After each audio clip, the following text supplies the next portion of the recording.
Hallo maatjies, vandag gaan ons op 'n baie opwindende avontuur saam met Iggy. Iggy is 'n ontdekker wat daarvan hou om die klanke in woorde te vind. Vandag soek Iggy 'n baie spesiale klank, die I-klank. Hi friends, today we're going on an exciting adventure with our friend Iggy. Iggy is a little explorer who loves to find hidden sounds in words.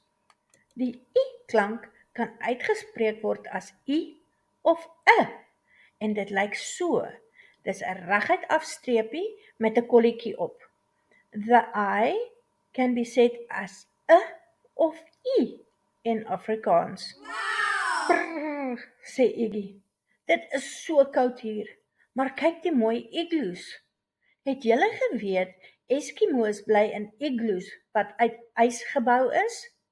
An igloo is built from ice. Sjoe, dis nou te koud. Totsiens igloos, ek gaan eerder kyk wat is in die park. Bye-bye igloos, you're too cold. I'm gonna go look what's going on in the park. Goodbye. Dis beter, lekker sonskyn. En kyk net al hierdie insekte. Wag, insekte is nog 'n woord vir ons. Here we see Iggy playing with insects. In Afrikaans we call them insekte and we write them with an Wag, kom hier aan. Dis Eddie aardwurm. Hallo Eddie, wat doen jy hier? Wurms is mos nie insekte nie. Hallo Iggy, ek weet, maar ek is net so lief soos jy om nuwe klanke te ontdek. Eddie aardwurm arrived to search for sounds with Iggy. His sound is but he loves finding new sounds too. Kom kyk die dammetjie Eddie. Hier is baie visse in die dam. Die visse swem vinnig. Eddie, weet jy wat noem 'n mens 'n klomp visse bymekaar? Nee, Iggy, wat noem ons dit?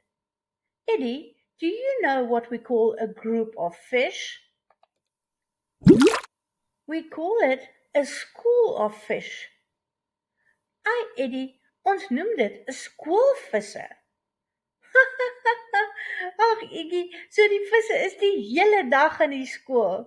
Hulle is darm so gelukkig.